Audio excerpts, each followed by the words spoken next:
김현정의 뉴스쇼 금요일의 코너입니다. 뉴스의 속으로 훅 파고드는 시간 훅뉴스. 오늘도 권민철 기자 나와 있습니다. 어서 오세요, 권 기자. 안녕하세요. 오늘 훅뉴스에서 좀 깊이 들어가 볼 이야기는 뭔가요? 오늘 또 관련 음성 준비되어 있습니다. 자위권 발동도 가능하다는 국민의 비난을 누가 책임질 겁니까? 음모론, 색깔론, 그리고 근거 없는 모략 이제 중단해 주십시오. 노풍이 불기 시작하는데 이거 저 노무현 전 대통령 목소리 앞에 나온 거 아니에요? 네, 그렇습니다. 다음 주 개봉을 앞둔 영화 노무현입니다의 한 대목입니다. 그러고 보니까 8주기가 다가오고 있어요. 그렇죠. 노 대통령을 사랑하는 일반 국민들 가운데는 8년이 지난 지금도 당시 왜 전직 대통령이 죽음을 선택할 수밖에 없었는지 그 진실을 궁금해하는 분들이 많은 것 같습니다. 맞습니다. 특히 그 당시에도요. 정치적 타살이다 이런 얘기가 있었잖아요. 그렇죠. 그러니까 뭐 스스로 목숨을 끊었다는 그 자체에 대한 의혹은 아니고 자살이냐 타살이냐 이런 의혹은 아니지만 네. 누군가 원인을 제공한 게 아니냐 네. 이 말씀이에요. 자, 그렇다면 그 당시 상황을 좀 하나하나 짚어가 볼까요? 먼저 대통령이 퇴임하던 그날로 되돌아가 보겠습니다. 2008년 2월 25일. 25일입니다. 여러분, 제가 말 놓고 한마디 할까요?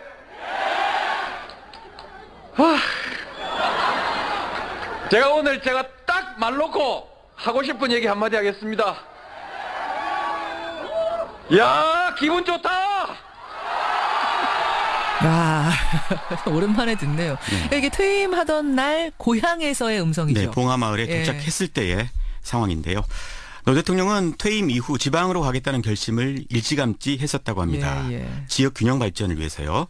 또 그래서 낙향 후보지를 물색을 했는데 사전 매입 비용 때문에 결국은 고향을 선택했다고 합니다. 귀향을 하고 나서 농촌 리모델링 사업했잖아요. 뭐 그랬었죠. 친환경 농업, 동네 하천 살리기 그런 거. 네.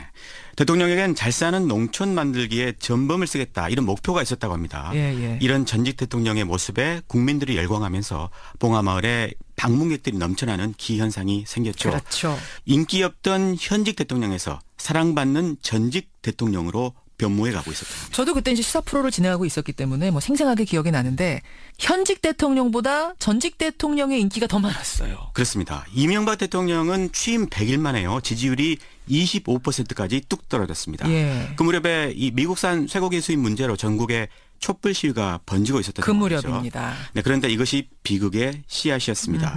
노 대통령과 참여정부에 대한 이명박 정권의 증오심, 적대감 이런 게 그때부터 시작이 됐다는 건데요. 노 대통령을 보좌했던 김경수 민주당 의원의 이야기입니다. 그러니까 청와대 안에는 정보 보고나 이런 걸 통해서 촛대 배후가 노무현 대통령 쪽이고 이걸 통해서 뭐 정치적으로 재기를 노리고 있다는 뭐 하여간 그런 정보까지 포함해서 그 안에서는 그게 사실인 것으로 믿고 있다. 그런 얘기를 듣고 오신 분들이 많더라고요.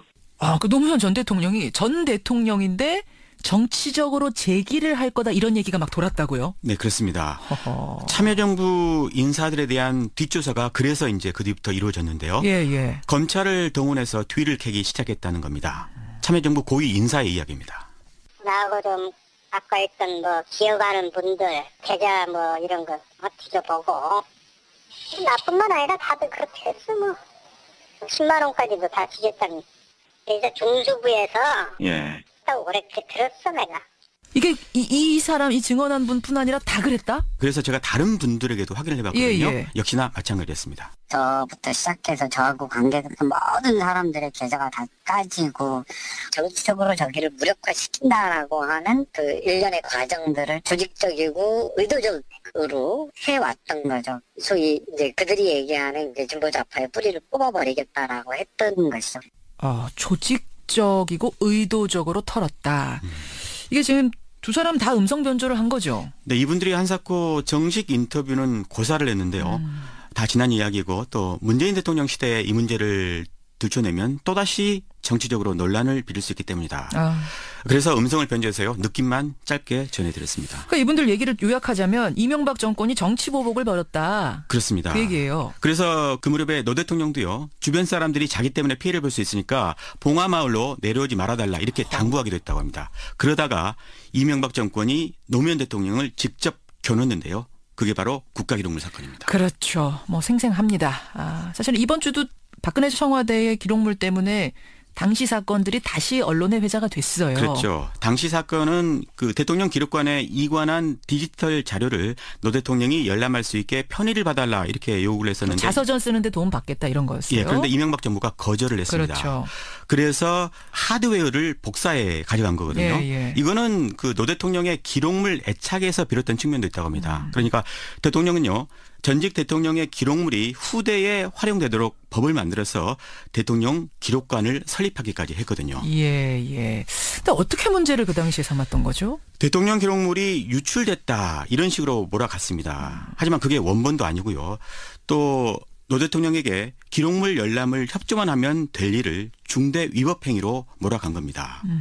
그런데 중요한 거는 이명박 대통령도 이 복사본을 가져가는 것을 애초에는 양해를 했다고 합니다. 그래요. 그러니까 다 알고서도 마치 도둑맞았다 이런 식으로 이슈화를 한 거죠. 다시 김경수 의원의 이야기입니다. 예. 노무현 대통령이 이명박 대통령하고 전화 통화까지 했습니다. 이 내용으로. 그때 통화한 기록이 녹취록으로 다 남아 있어요. 그렇게 통화해놓고는 그 다음에 이제 언론을 통해서 또 그런 식으로 공격하고 기록물이라고 하는 걸 이지원이라고 하는 걸 자신들의 정치적으로 궁지에 몰려있는 상황을 탈출하기 위한 도구로 하려고 한 거죠. 그러니까 처음부터 아예 안 된다 했으면 안 가져갔을 텐데 된다 해서 가져갔는데 나중에 돼서 도둑 맞았다. 문제 삼은 거죠. 뒤통수를 치는 식이 되니까 이게 결국은 대통령 망신 주기 하려고 그런 거 아니냐 이렇게 보는 거예요? 그렇습니다. 결국에 백기를 든 거는 노 대통령이었죠. 이 문제 때문에 비서진들이 줄줄이 검찰에 소환이 됐지만요. 예. 나중에 한 명도 기소되지가 않았습니다. 그래요. 비극의 시작은 그 다음부터인데요. 대통령과 친분이 있는 기업들에 대한 세무조사가 시작이 된 겁니다. 예. 국세청이 사실 마음먹고 기업을 털면 안 털릴 기업은 없다. 이게 삼척동자도 알 일일 겁니다. 그렇죠. 대통령이 훗날 유서에 이렇게 썼는데요. 나로 말미암아서 여러 사람이 받은 고통이 너무 크다. 이렇게 썼던 게 바로 이런 걸 말하는 것이었을 겁니다. 보복성 세무조사에 나섰다. 이게 그러니까 언제쯤이죠? 2008년 7월, 그러니까 퇴임 5개월 만이었습니다. 노 대통령의 후원자로 알려진 박연차 태광실업 회장이 이 타겟이었는데요. 그렇죠. 그해 12월부터 박 회장과 노 대통령의 형 노건평 씨가 이제 구속이 되기 시작을 했습니다. 이어서 조카 사위인 연철호 씨, 또 권양숙 여사, 아들인 건호 씨까지 줄줄이 소환이 됐습니다. 예. 혐의는요. 박 회장에게 모두 640만 달러를 받았다는 것이었습니다. 바로 이 640만 달러가 이번 대선 토론회 때 홍준표 후보가 계속 얘기했던 그거잖아요. 그렇습니다. 문재인 대통령이 또 유일하게 여보세요라며 언성을 높였던 부분이기도 하죠. 그렇죠. 하지만 노 대통령 서거로 공소권 없음으로 사건이 종결이 됐습니다. 예. 아무튼 당시 검찰은요. 노 대통령 가족들 수사는 물론 친구인 정상문 청와대 총무비서관도 이 특수활동비로 비자금을 조성한 혐의로 구속을 시켰습니다. 예. 급기야 노 대통령까지 직접 소환하기에 이르렀죠. 그 소환할 때 뭐 온 나라가 난리였죠. 2009년 4월 30일이었죠. 예. 언론들이 헬기까지 띄워서 생중계를 했습니다. 하지만 당시 혐의는 딱 2개뿐이었는데 말이죠. 2개의 혐의 뭡니까? 박연차 회장이 권 여사에게 돈을 건넨 사실을 대통령이 알고 있었는지. 대통령도 알았느냐? 예, 또는 대통령이 돈을 요구했는지. 이게 하나였고요. 또 하나는 정상문 비서관이 비자금을 조성을 할 때 알고 있었는지. 그것도 알았느냐? 예, 이렇게 두 부분이었습니다. 그 우병우 당시의 중수 1과장. 네. 노 대통령한테 막말했다는 얘기도 여기에서 나오는 거죠? 그렇습니다. 당시 대통령 조사 현장에는요. 문재인 대통령과 전해철 의원이 입회를 했는데요. 예. 제가 전해철 의원에게 직접 확인해 봤습니다. 그런 일이 있었냐. 그런데 그런 일이 없었다. 이렇게 그래요? 확인해 줄 수 있다고 이야기를 하더군요. 아. 다만 이인규 중수부장은 대단히 건방졌다. 말투는 공손했지만 태도엔 오만과 거만함이 가득 묻어 있었다. 이거는 문 대통령이요 2011년에 발간한 운명이라는 책에 나온 부분입니다. 이거를 이인규 당시 중수부장한테도 확인해 보셨어요? 제가 전화를 걸어봤는데요. 한번 들어보시죠. 불편하시더라도 한 가지 여쭤볼 게 좀 있어서 전화드렸는데요. 응하지 않겠습니다. 조용히 살겠습니다. 다시 뭐 자꾸 그 옛날 얘기 하고 싶지 않습니다. 예, 들어가세요. 이렇게 대화하셨네요. 당시 수사가 꽤 오래 진행이 됐어요. 13시간 정도 진행이 됐는데요. 예. 하지만 사전에 제출한 서면 답변서의 내용에서요. 한 걸음도 나가지 못했다고 합니다. 문재인 대통령이요. 방금 말씀드린 그 운명이라는 책에 이렇게 적었습니다. 박연차 회장 말 말고는 증거가 없었다. 대통령과 박 회장의 말이 서로 다른데 박 회장 말이 진실이라고 뒷받침할 만한 증거를 전혀 갖고 있지 않았다. 예. 심지어 통화 기록조차 없었다.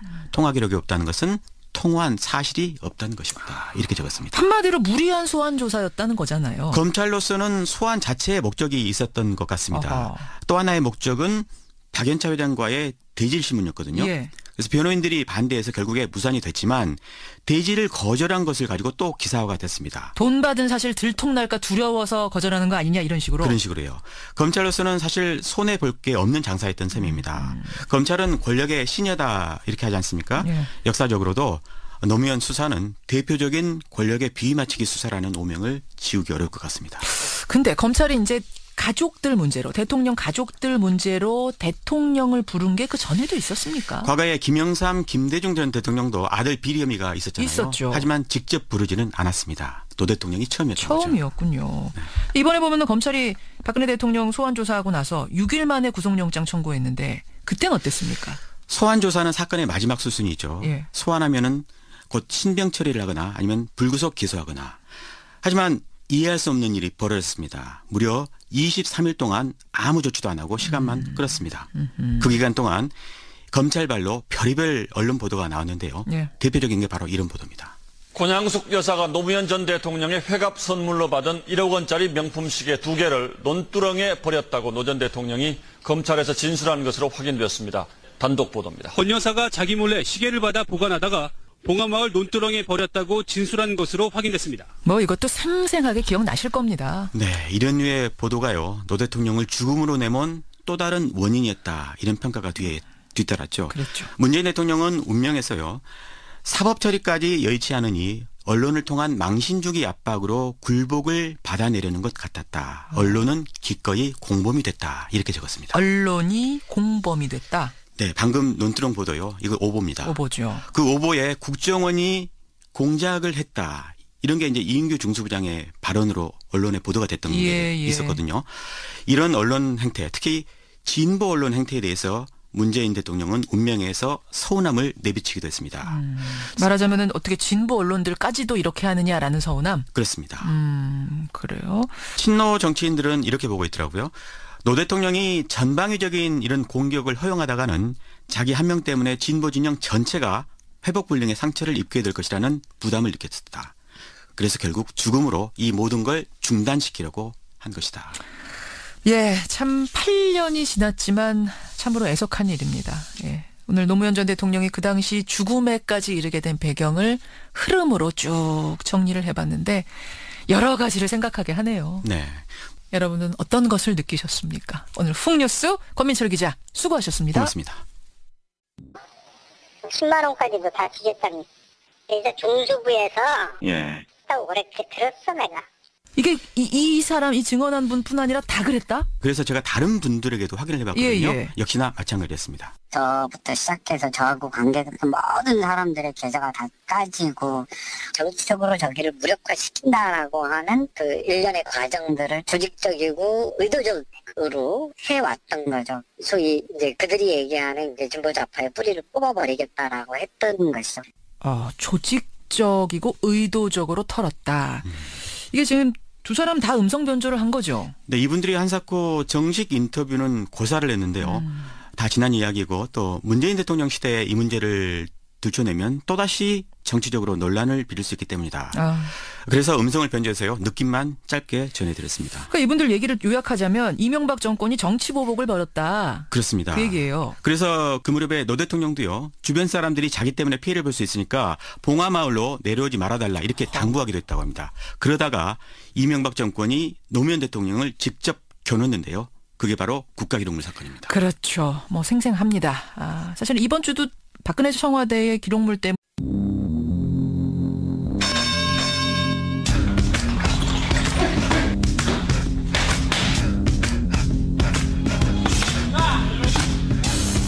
김현정의 뉴스쇼 금요일의 코너입니다. 뉴스의 속으로 훅 파고드는 시간 훅뉴스. 오늘도 권민철 기자 나와 있습니다. 어서 오세요, 권 기자. 안녕하세요. 오늘 훅뉴스에서 좀 깊이 들어가 볼 이야기는 뭔가요? 오늘 또 관련 음성 준비되어 있습니다. 자위권 발동도 가능하다는 국민의 피난을 누가 책임질 겁니까? 음모론, 색깔론, 그리고 근거 없는 모약 이제 중단해 주십시오. 노풍이 불기 시작하는데. 이거 저 노무현 전 대통령 목소리 앞에 나온 거 아니에요? 네, 그렇습니다. 다음 주 개봉을 앞둔 영화 노무현입니다의 한 대목입니다. 그러고 보니까 8주기가 다가오고 있어요. 그렇죠. 노 대통령을 사랑하는 일반 국민들 가운데는 8년이 지난 지금도 당시 왜 전직 대통령이 죽음을 선택할 수밖에 없었는지 그 진실을 궁금해하는 분들이 많은 것 같습니다. 맞습니다. 특히 그 당시에도요. 정치적 타살이다 이런 얘기가 있었잖아요. 그렇죠. 그러니까 뭐 스스로 목숨을 끊었다는 그 자체에 대한 의혹은 아니고 자살이냐 타살이냐 이런 의혹은 아니지만 네. 누군가 프로를 진행하고 있었기 때문에 뭐 생생하게 기억이 나는데 현직 대통령보다 전직 대통령의 인기가 더 많았어요. 그렇습니다. 이명박 대통령은 취임 100일 만에요. 지지율이 25%까지 뚝 떨어졌습니다. 예. 그 무렵에 이 미국산 쇠고기 수입 문제로 전국에 촛불 시위가 번지고 있었던 그 무렵입니다. 네, 그런데 이것이 비극의 씨앗이었습니다. 노 대통령과 참여정부에 대한 이명박 정권의 증오심, 적대감 이런 게 그때부터 시작이 됐다는 건데요. 노 대통령을 보좌했던 김경수 민주당 의원의 이야기입니다. 그러니까 청와대 안에는 정보 보고나 이런 걸 통해서 촛대 배후가 노무현 대통령 쪽이고 이걸 통해서 뭐 정치적으로 재기를 노리고 있다는 하여간 그런 정보까지 포함해서 그 안에서는 그게 사실인 것으로 믿고 있다. 그런 얘기를 듣고 오신 분들이 많더라고요. 그 노무현 전 대통령이 전 대통령인데 정치적으로 재기를 할 거다 이런 얘기가 막 돌았다고요? 네, 그렇습니다. 참여정부 인사들에 대한 뒷조사가 그래서 이제 그 뒤부터 이루어졌는데요. 예. 검찰을 동원해서 뒤를 캐기 시작했다는 겁니다. 참여정부 고위 인사의 이야기입니다. 나하고 좀 아까 있던 뭐 기어가는 분들 계좌 뭐 이런 거 뒤져보고 나뿐만 아니라 다들 그렇게 했어 뭐. 원인을 제공한 게 아니냐 네. 이 말씀이에요. 자, 그렇다면 그 당시 상황을 좀 하나하나 짚어가 볼까요? 먼저 대통령이 퇴임하던 그날로 되돌아가 보겠습니다. 2008년 2월 25일입니다. 여러분, 제가 말 놓고 한마디 할까요?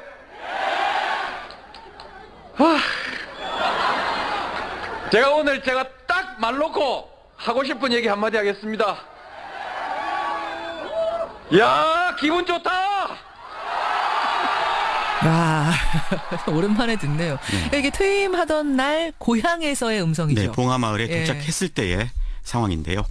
노 대통령은 퇴임 이후 지방으로 가겠다는 결심을 일찌감치 했었다고 합니다. 지역 균형 발전을 위해서요. 또 그래서 낙향 후보지를 물색을 했는데 사전 매입 비용 때문에 결국은 고향을 선택했다고 합니다. 귀향을 하고 나서 농촌 리모델링 사업했잖아요. 뭐 그랬었죠. 친환경 농업, 동네 하천 살리기 그런 거. 네. 대통령에겐 잘 사는 농촌 만들기에 전범을 쓰겠다 이런 목표가 있었다고 합니다. 이런 전직 대통령의 모습에 국민들이 열광하면서 봉하마을에 방문객들이 넘쳐나는 기현상이 생겼죠. 그렇죠. 인기 없던 현직 대통령에서 사랑받는 전직 대통령으로 변모해 가고 있었습니다. 저도 그때 이제 시사문에 당시 사건들이 다시 언론의 회자가 됐어요. 그렇죠. 당시 사건은 그 대통령 기록관에 이관한 디지털 자료를 노 대통령이 열람할 수 있게 편의를 봐달라 이렇게 요구를 했었는데 자서전 쓰는데 도움 받겠다 이런 거였어요. 예, 그런데 이명박 정부가 거절을 했습니다. 그렇죠. 그래서 하드웨어를 복사해 가져간 거거든요. 이거는 그 노 대통령의 기록물 애착에서 비롯된 측면도 있다고 합니다. 그러니까 대통령은요.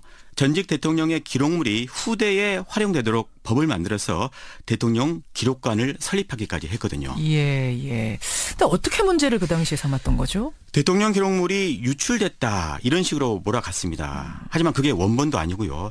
또 노 대통령에게 기록물 열람을 협조만 하면 될 일을 중대 위법 행위로 몰아간 겁니다. 그런데 중요한 거는 이명박 대통령도 이 복사본을 가져가는 것을 애초에는 양해를 했다고 합니다. 그래요? 그러니까 다 알고서도 마치 도둑맞았다 이런 식으로 이슈화를 한 거죠. 다시 김경수 의원의 이야기입니다. 노무현 대통령이 이명박 대통령하고 전화 통화까지 했습니다. 이 내용으로. 그때 통화한 기록이 녹취록으로 다 남아 있어요. 그렇게 통화해놓고는 그 다음에 이제 언론을 통해서 또 그런 식으로 공격하고 기록물이라고